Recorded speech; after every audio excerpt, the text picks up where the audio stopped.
Hello, this is Teressa Bowman, therapist and founder of Young Visionaries. Had an awesome time on the Stuck in the Middle podcast. Please tune in and listen to more.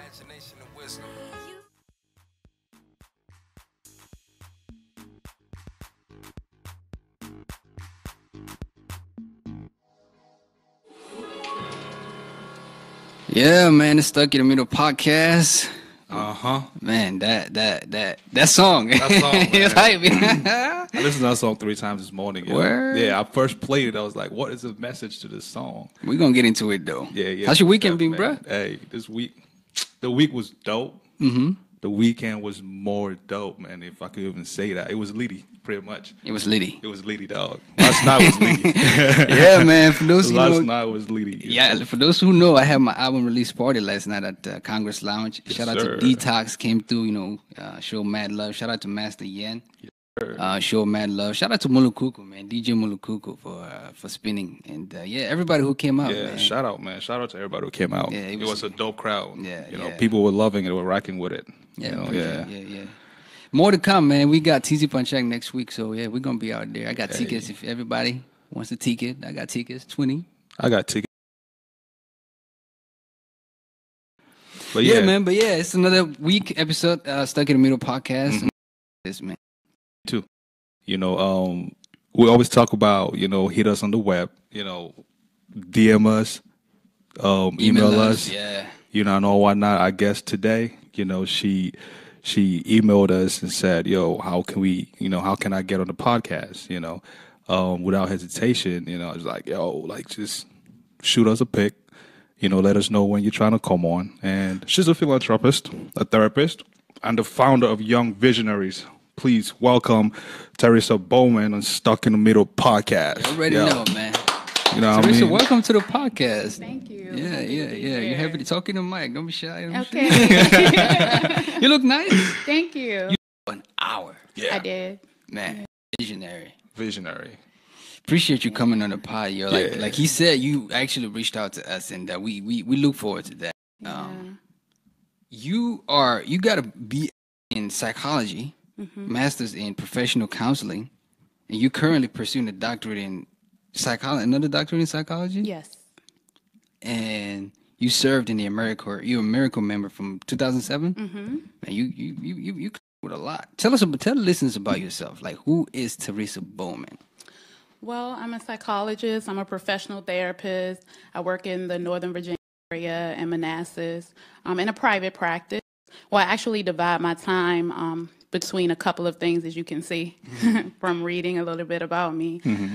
I do private practice half of the week at Art and Counseling, which is a women-owned business that sees private clients looking for outpatient therapy and mental health. The other half of the week, I work for the government as an emergency crisis therapist. And so what I do there is emergency therapy for people who are suicidal, people who are homicidal, people who are in their midnight hour. When I'm not doing those two jobs, I do Young Visionaries, which is a business where I do vision boards, speaking, and just trying to encourage the youth and promote them and encourage them to follow their dreams. I like how you said youth, because I had this question, like, is there an age limit to, Young Visionaries, which we'll get into in a sec, but is there an age group to it? No, well, young and youth to me means strong and strength. Okay. So there is no age limit. It's never too late to pursue your vision, to follow your dreams. So everyone's welcome to come out and participate. We want to really reach teens and millennials, but we encourage the parents, grandparents, anyone who wants to pursue and go forward with their vision to come on out and do it. I mean, most times when these kids come out, they're accompanied by like a chaperone, like an elderly person, parents or grandparents. So how do you expect that, and do you prepare for that? And we're gonna get into this.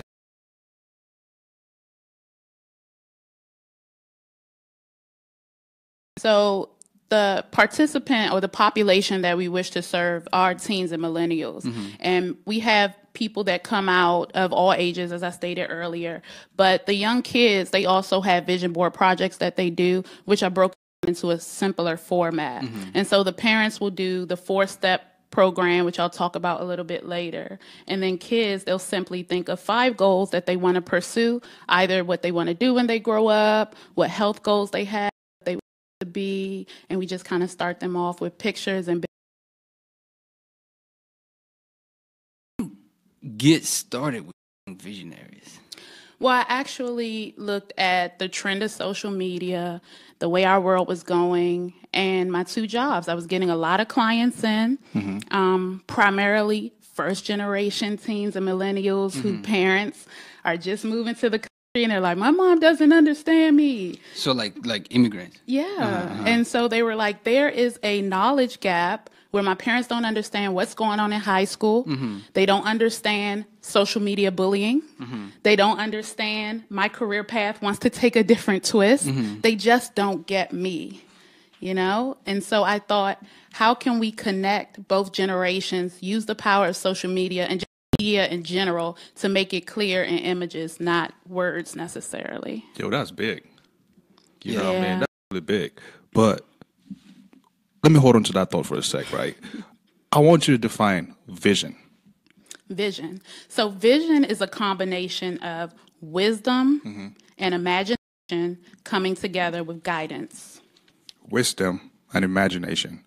So for us of, African descent and stuff, the way we think, and please nobody bite me when I say this, the way we think is not the same way our parents think.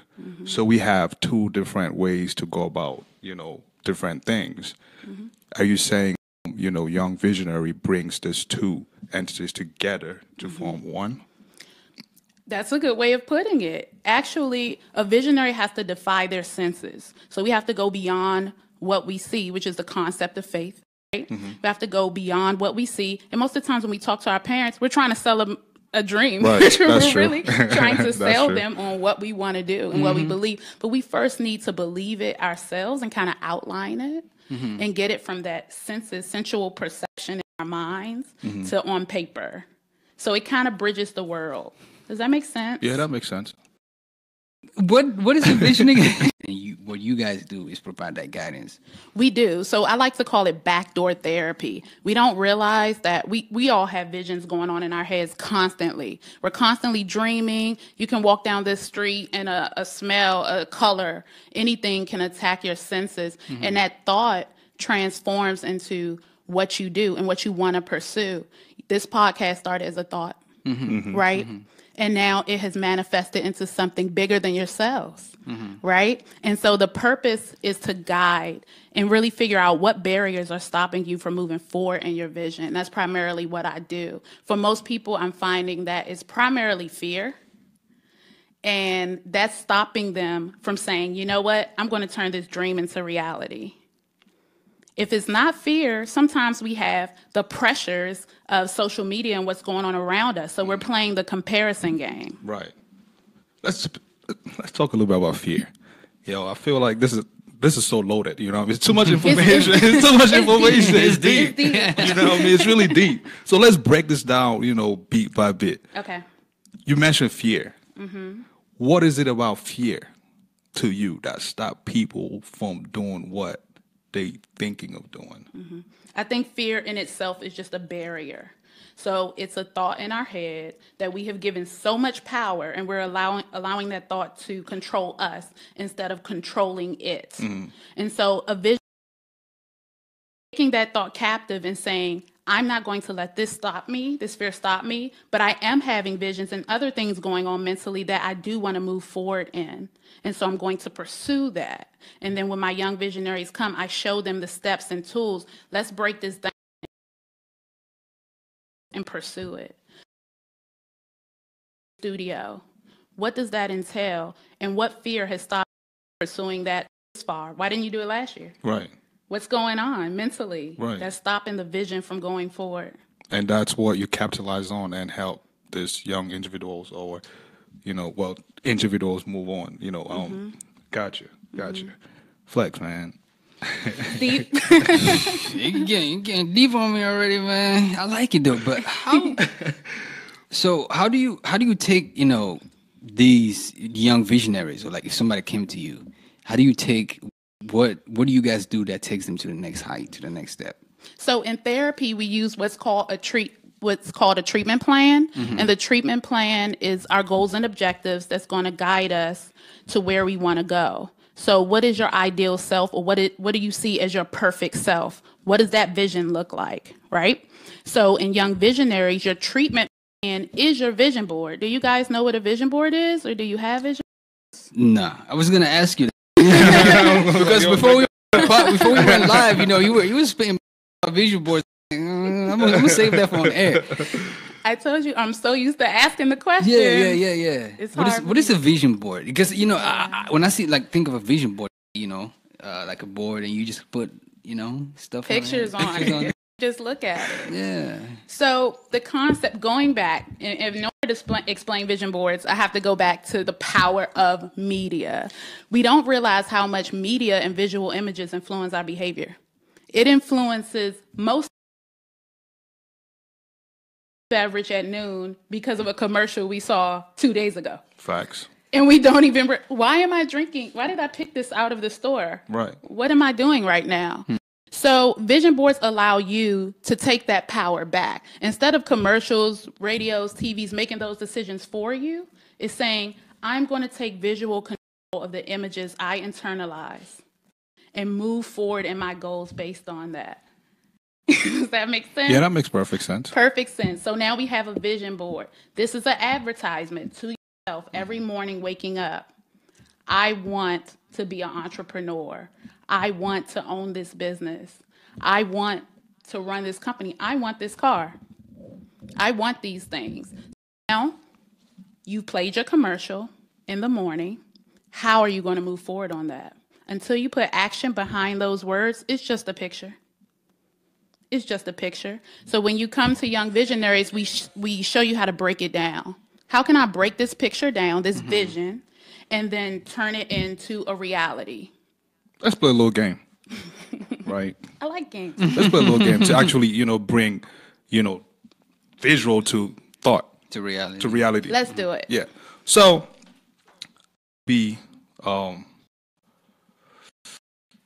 let's say, okay, I want to open a media company, for example. That's my goal. That's my dream. So I come to you. Take me through the process of, having that thought and actually putting it to reality. So if your vision board is based on that media company, where is it going to be located? Online. I don't want to have a physical location. So you want it online. Yeah, pretty much. What do you want the website to look like? What are your colors? What's your trademark? Who's your mentor? What media company is already existing that you can turn to for guidance or that you look up to for support? I want a picture of him or her, right? Equality, equal rights, him or her on your vision board. Then I want your color theme on your vision board. Then I want your projection of how many subscribers or viewers. That number, huge, on your vision board. I like that then one. your vision board or your media company needs to be based on some morals, right? When you're hiring people, when you're on the air, everything, this right here, what you guys are doing, it's a ministry in itself, right? Communication's power, and communication changes lives, right? So what's your moral core? What are you projecting to the world? It starts from what's in here. Right. So we need that on the vision board, Hey. right? So we're going to put all these things on a vision board. We're going to really break it down. I'm going to take each of those pictures and break those down into smaller steps and show you how to get there. What do you do with a vision board after that? After the vision board, Yeah. you need to have it in your house somewhere every day where it's that first morning commercial. Oh, okay. It needs to play into your mind. When you wake up, maybe the ceiling. I never thought of that. When you wake up, it needs to be the first image you see before you turn the radio on. What do? We check our phone. Yeah. We check our social media, especially us millennials. That's true. We're big. We're like, I need to get on Twitter, Snap, Instagram. I need Yeah. to do all of this that. in the morning. Why not give yourself some time? Why not make your first image your own projection of what your vision should be when you open your eyes? Studies have shown that vision boards have the power to bring the goals sooner into reality. So if the first thing I see on for the last 30 days was logos for my media company and the projection of the clientele I want to reach or the amount of subscribers I want to have. Subscribers all week.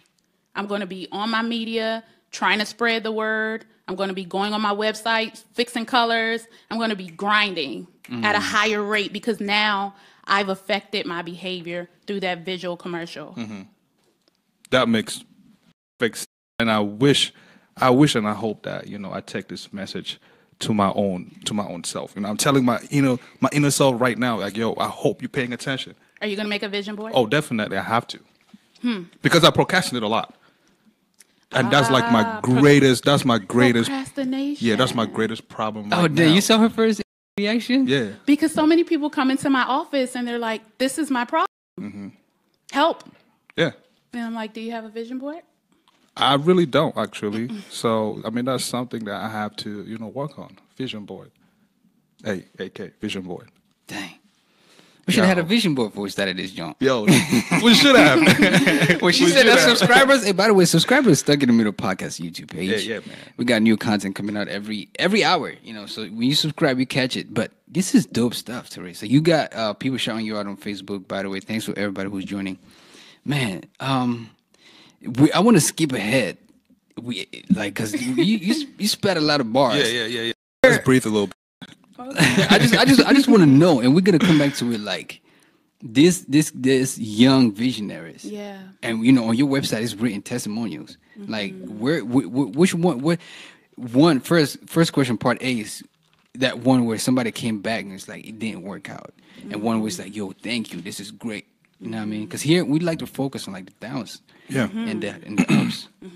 So when it didn't work out, I go behind the scenes with the person, and we might need to do some one-on-one counseling because I'm pretty sure there's a mental roadblock that's prohibiting you from moving forward in a certain area.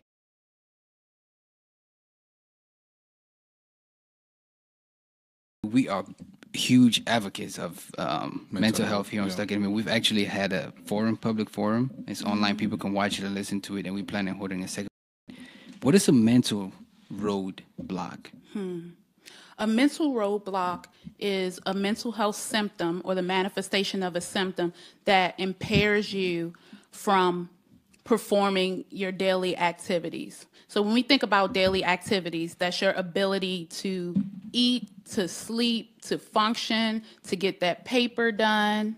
It's just something that a ruminating thought or something going on in your head that's stopping you from living your day. It's just stopping you.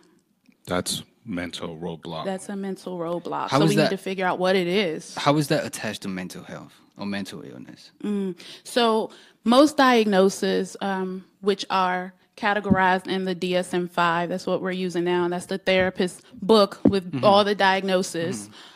They break it down to, is this a true mental health condition or not? And the way we determine that is based on EDLs and it affecting your daily functioning. That's one of the conditions we use to diagnose a person and to see if they have a mental illness. So say someone with depression, you can be sad. We all get sad, correct? But are you sad to the point where you can't get out of the bed to go to work? Are you sad to the point where you don't feel like eating? Are you sad to the point where you haven't showered in days? So now it's a blockage. It's stopping you from living your life. Might be even stopping you from, viewing that vision board and saying, "Here, let me take steps to attain that vision." Yeah. So we gotta get that out the way. Mental health in the minority community, it's a taboo, and we don't have talks enough. She keeps skipping it. Are you looking at my notes? But you just mentioned, like where we're from in some African communities, African countries, mental health is stigmatized. You see somebody down the street walking, and they've been ostracized to the point where they are, in dirt, like I said, ostracized, and everything that the connotations that come with that. I don't want to describe it, and it's bad. And that's one of the reasons why we had that forum. And so how can we how do you approach that? How do you begin to change the narrative in the minority community? And how can say like people from who are from our communities begin to learn from that, begin to have those conversations, begin to view these people differently? Well, as I said, conversations change lives. So I'm what you call, I refer to myself as a talking therapist. And everything starts with talking. How was your day? Approaching someone. We don't have to be so direct. Something's wrong with you. Go see a doctor, It doesn't start there. It starts from just having a general conversation about the person's day. That's the quickest way to assess if something's wrong. And say, hey, did you eat today? Did you take care of yourself today? How are you doing? And slowly bringing them towards the idea of mental health is not something that can be that you can drown someone else in, if that makes sense. Yeah. I have this question, right? I know everything medical is it's confidential, the HIPAA rule and all whatnot. Do you think that most people fear to actually go for therapy and all whatnot because of how it would be perceived at their jobs, how their family would look at them? Like, what's your thought on that? I do. We as therapists, of course, said in a therapist's office, and I can't state that enough, is absolutely confidential. It does not leave the office. Your therapist's office is your safe place. And people have to understand that when we hold things in, we as humans, we operate like volcanoes. And what happens to volcanoes eventually? Erupt. They erupt. It bursts out. There you go. So it's better to not let it get that full. Talk, spit it out, leave it on your therapist's couch, leave it in the office, and go back and live your life. It's okay. It's professionals, it's, laymen, businessmen, all types of clients. When we think mental health, we think about severe mental health. We think about that person that's hospitalized, in straight jackets, in a jacket, and that's that stigma that's been placed around it. Yeah. But we have to bring awareness. If you have had a therapy experience and you think it can help a friend, let that friend know. Yeah. But we can't do that. But you can share, Yeah, you that's can true. do that. Yeah. And then maybe they'll be more open to it. But we have to get that stigma away. It's just talking. Right. It's just keeping that volcano low enough where you don't explode on someone else. I was reading this article online, and this is 2-3 months back, and this lady actually, it came on the web as one of those hot topics, those CEOs that do something wrong type of thing, and she actually took a mental health day from her job. Oh, yeah. She took a mental health day from her job, and the CEO of the company was not pleased with it. So they blogged about it, and it went viral. Could you talk a little bit about taking a mental day for yourself? Let me talk from personal experience. I take mental health days. I take mental clientele like I do. You have a lot of, when you're wearing so many hats, you have to take a break. And it's okay. Again, that's another way to relieve that volcano, right? To kind of let it out so that it doesn't boil over. And we have to find our own tailored approaches to doing that. So for some people, it's exercise. For some people, it's running music, meditation, whatever you're into. But we have to find that way. Right. Mental health days are awesome, if that answers your question. Yeah. Everyone should go take one. Everyone should. You know what I mean? It's not a vacation. It's just a day. It's just a day where you just unplug. I mean, that's my understanding to it. It's just a day you unplug from job, everything that has to do with blocking mental block. Yeah, what you mean, the terminology you mentioned earlier. Yeah. Just to touch on that real quick, like something happens, and of course our condolences to the victims of people who suffered in the Las Vegas shooting. Something happens like that. You mentioned mental health in the minority community, and it's a Caucasian or white man, and it's he had a mental health issue. If he was like somebody of a different background, race, terrorist, and so I think those conversations, You need to. But we want to know, Teresa, more. Why psychology and why, young visionary, mental health and all these things? Why? What got you into this? So, mental health is very personal for me. I have a son who is diagnosed with autism. And so, in learning about this world, I was already a psychology major before that, but I didn't know if I was going to stick with it because I was minoring in dance. And then my parents said, hey, we got to go with the money here. Is there money in it? As parents do. Yeah. Not, they not as much as dance, but I would disagree with that because you got so, shout out to Easy. Dancers are winning, so I would argue with that. They are winning. But because of his condition, having a child with special needs, I really observed how much stigma is placed around it, especially when people observe a child. They say that child is misbehaving, that child is bad, and they'll write them off instead of saying that child might be suffering with a mental health condition.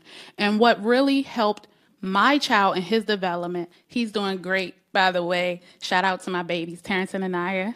Shout out to Terrence and Anaya. Mommy's in the building spitting bars. Yep. You guys should be proud of her. She's proud of y'all. Yeah, but what really helped my son beyond the therapist's office was building that support team around them. So that's another tip I would give to you guys when you're talking about how to bring about awareness and change in your communities.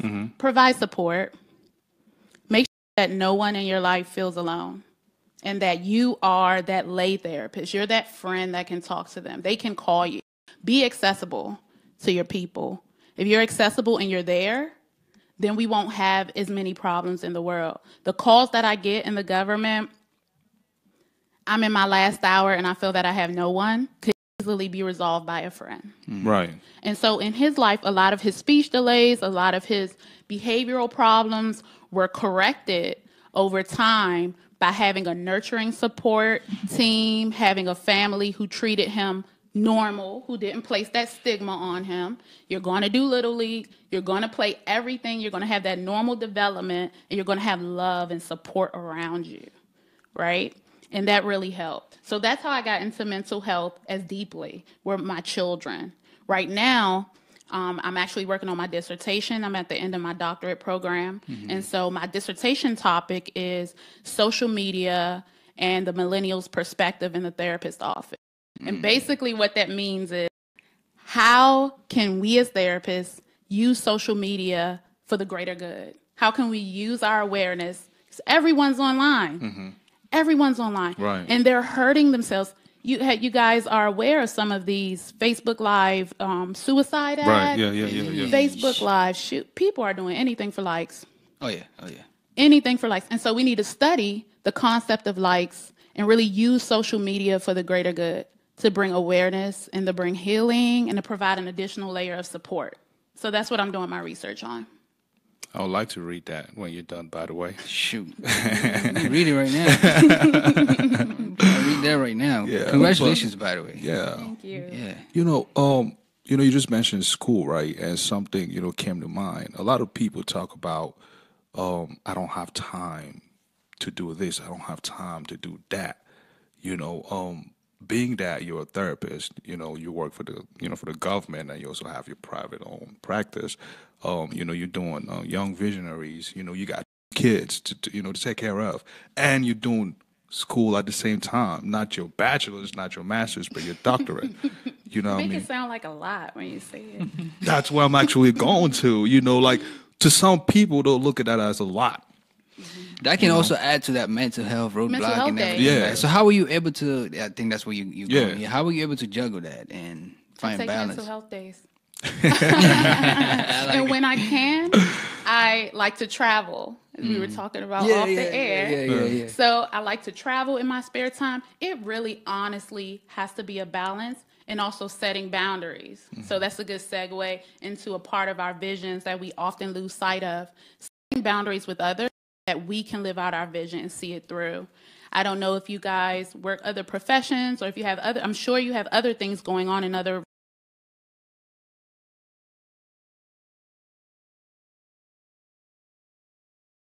set aside for this vision. Right? So I set clear boundaries with friends, with families, and in the places where I work, with my clientele.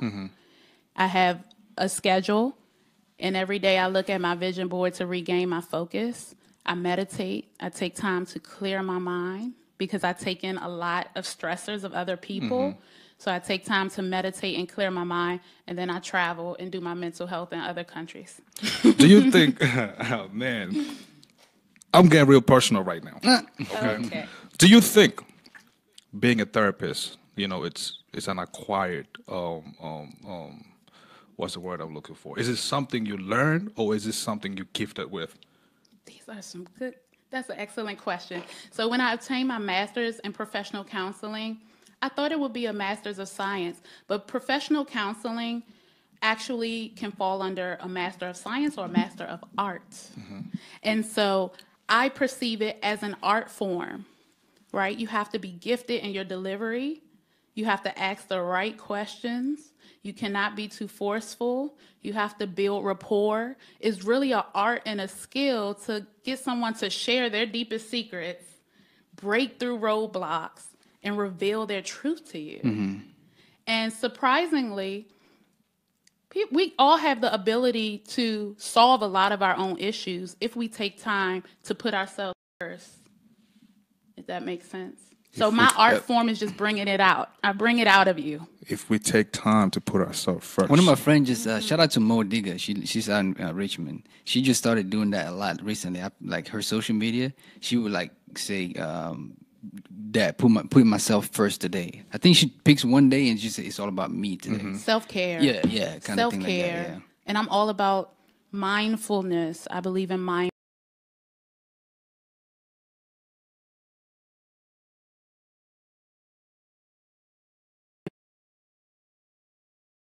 In my day, what roadblocks are in my head? What is my thought content? What am I focused on? And do my thoughts align with my vision board? Right. In the center of my vision board is my faith. Am I being true to my faith and making time for that? So that allows me to have that balance. Speaking of your faith, perfect segue. We were talking off air before we went online. You going on a mission trip? I am. I'm going on a missionary trip to Mozambique very soon. I'm so excited because my visa just came. She's like, hey, I'm so Mozambique, here I excited. go. When are you going? I'm going in a couple of weeks, and I'm going with the Iris Ministries. They have been doing their work under the direction of Heidi over there for about, I want to say, over 10 years. They've been doing that, and they're building schools. They have about 3,000 people that they're helping over there. They're feeding. They're feeding these kids. They have over 4 schools. They have a large orphanage where they house over 300 kids. And they're preaching the gospel, doing great works, and just showing the love of God. Their dialect is Portuguese, so I won't be doing any therapy per se, but I'll be doing therapy in other forms. I'm going to try to create some visuals for the kids. I'm going to play games. I'm going to give out a bunch of hugs, and it's going to be life-changing. So I'm very excited to go. How long are you going to be down there? 2 weeks. 2 weeks, okay. That's First time going? Yeah, my To first time Africa? going to Africa.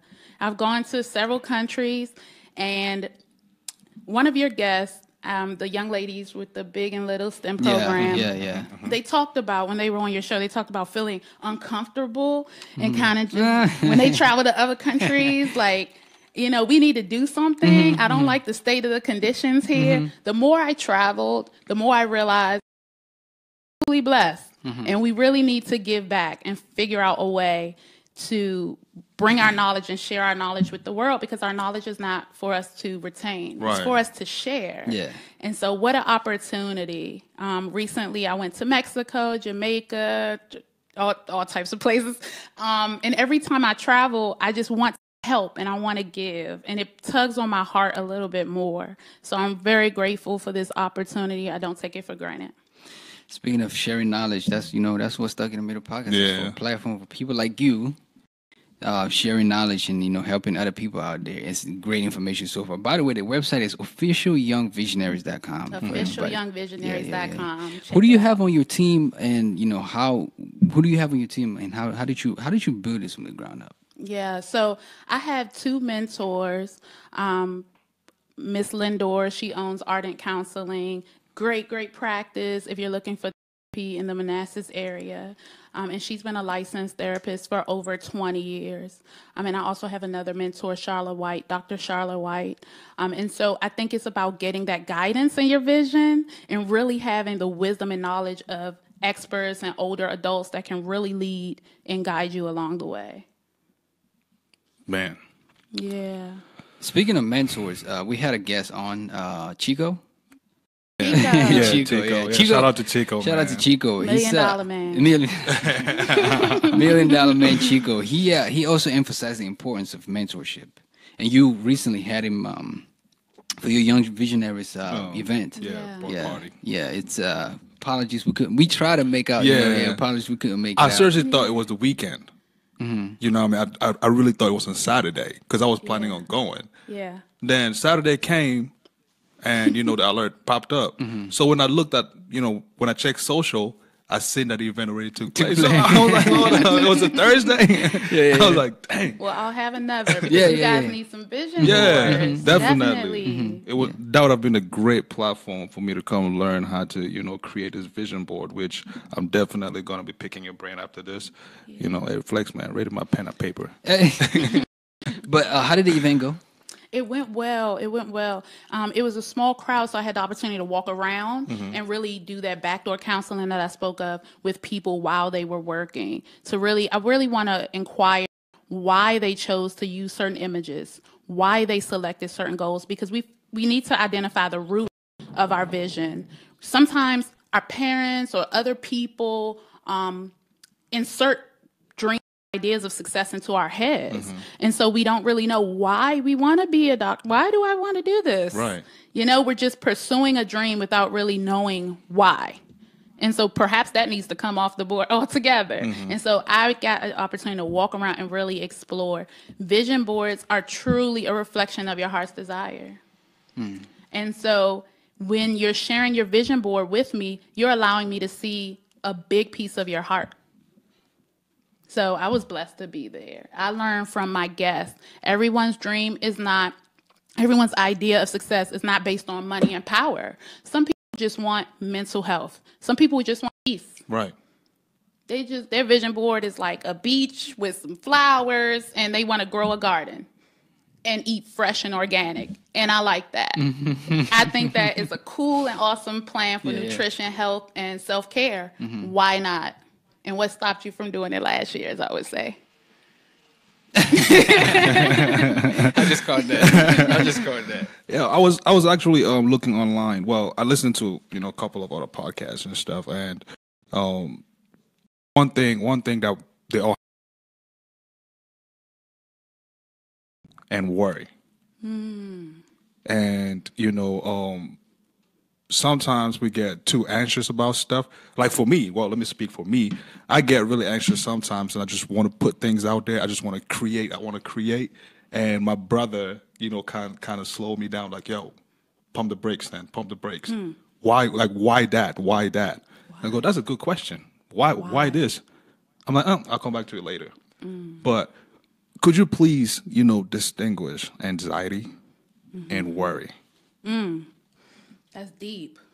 So anxiety is when you're having the racing thoughts going on, and these thoughts are consuming you to the point where you lose focus. You're having ruminating thoughts, right? Worry is a very similar concept, but anxiety is a higher rate. So anxiety is a much higher frequency than worry. But worry, again, is those ruminating thoughts, and oftentimes we find that we constantly replay thoughts of things that are out of our control, right? Things that are not in their season or in their time. And we need to, as my brother tried to tell you, explore the root. Why are we even thinking about this? Why are we even going down this rabbit hole? Is this something in our control or not?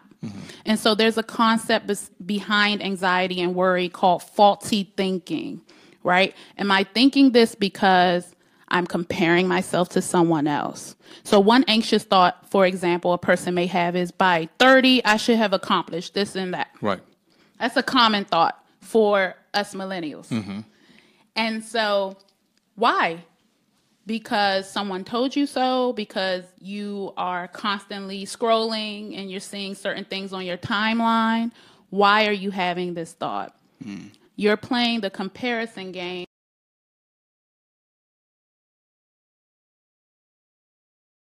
about things out of our control is mindfulness, being present. What can I control today? What can I control within these 24 hours? So pretty much worry about today, come tomorrow, you worry about tomorrow, pretty much. Worry about today. Okay. I think that vision board also, guys. I like that concept. Yeah, man. Man, We yeah. got to create a vision board, fam. Yeah, bro. And put it like right here, Yeah. So it's like the first thing you see when you walk in the Pretty store. much, like I think behind you too. Behind me? No, I Yeah. want to see it. So we'll put it like very, like even inside. I'm just kidding. Nah, man. Whew, all good things got to come to an end. Nah, hold up, fam. Hey. Hold up. Sorry. Hold up, man. Hold up, dog. I mean, we're not cutting this. Just yet. We're not cutting this short just yet. You know what I mean? Listeners, permit us, to keep going for the next 10 or 20. Yeah, sure. Because it's really deep, man. It's so much that we could cover, but because of time, I'm just gonna go down, some important things. Recently, like Reflex mentioned earlier, the shooting in Vegas, the floods in Sierra Leone, Houston and all whatnot. Things like that cause a lot of trauma. Just because I was not in Vegas or not in this different places, where floods take place, landslides and all whatnot. That don't mean that I'm not affected by it, because actually seeing pictures of it is very disturbing and stuff like that. What do you tell people who have faced similar situations? How do you get them to snap out of that? Not snap, to come off that worry, that feeling sad, for lack of a better word. How do you take them to the process of actually regaining back their self, their self? Yeah. So like you said, there's no snap back. There's no, I tell my clients all the time, I'm not your fairy godmother. I cannot come down, sprinkle magic dust, Right. and return you to normal. That's not how it works. But it is a slow healing and recovery process when you're dealing with individuals that have experienced trauma. And trauma is a very sensitive subject. It requires often long-term for people to recover. I like to start from a visual approach, telling me, first building the rapport with them, but after we've done that, and I've learned a little bit about their history, they've learned a little bit about me, we need to really get a visual. What happened? And tell me what you saw. When we experience trauma in our lives, our brain does something funny. It remembers trauma in a very different way. It takes a Polaroid picture.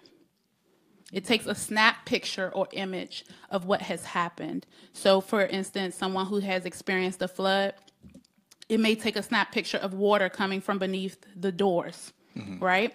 So then 5 years later, your laundry pipe, something bursts, and water begins to flood in the basement. Your mind, as humans, we're designed to survive and protect ourselves. Your mind pulls that Polaroid photo out of your memory and says, water under the door, it's happening again. That's what your mind says. Yeah. And so you go into survival mode. So the only way to really, I don't want to say cure per se, the only way to really cope with experiencing trauma is to really rephrase how your mind has processed that image, right? So water came through the door, but then what, right? Someone came to help you. Help was provided, right? Or what happened next? Or what happened later in the week? Was there anything of value that, First, we have to get the person to open up about what actually happened. And that's painful. A lot of people shut down. We're taught to be strong, right? Just deal with it. Yeah. Deal with it and move on.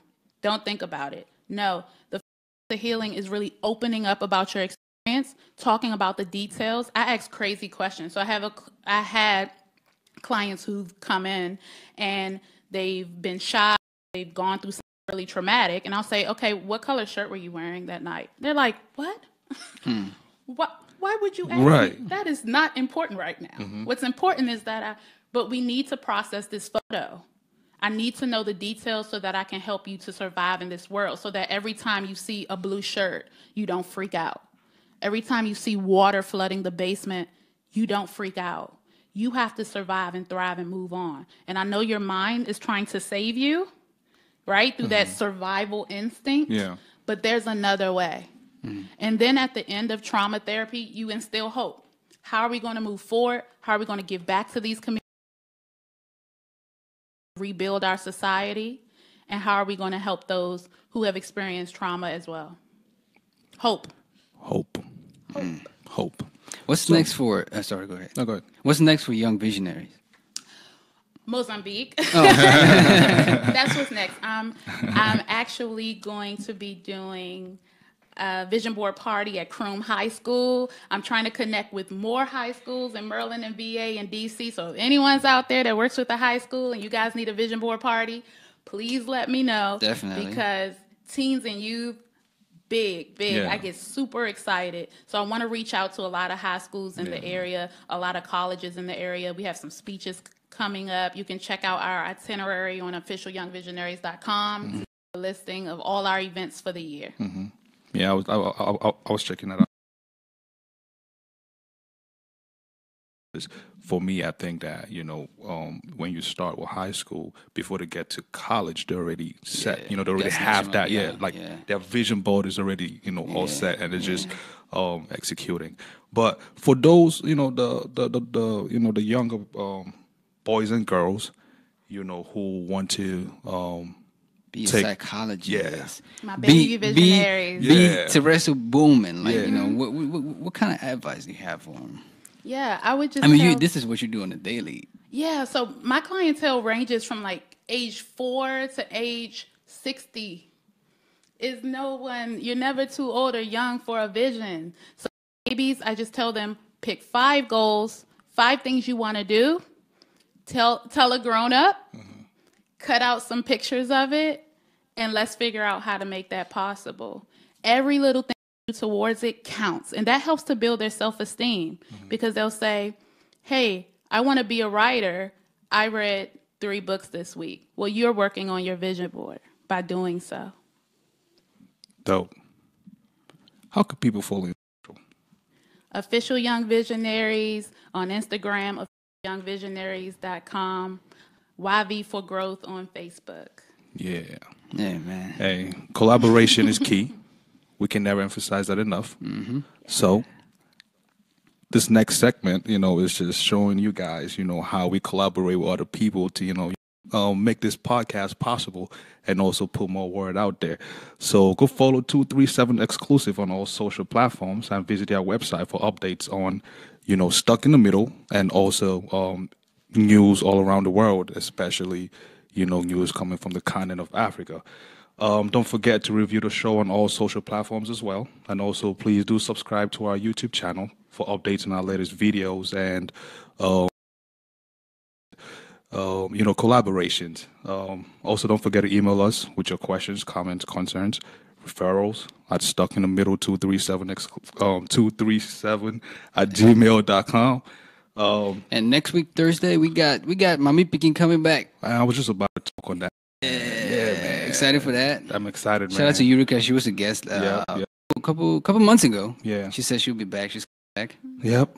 Excited for that. Excited, man. Got her new book coming out, Mami Pikin Talks. Yeah. So we got early copies. We read it. It's dope. It's dope. Got lots of questions for her, so we're gonna open it with her. Yeah. So thanks for watching, and tune in Thursday 6:30 p.m.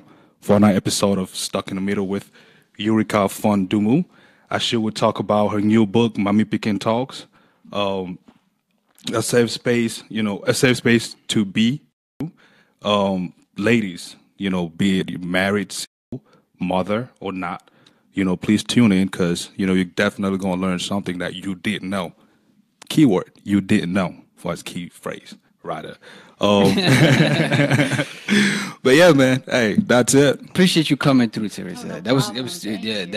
I'm gonna watch this episode like 5 times. Yeah, definitely. Definitely. Because a lot of stuff was like, but yeah. No, I appreciate you coming through. No And Stuck in the Middle podcast. Yeah, we out. We out.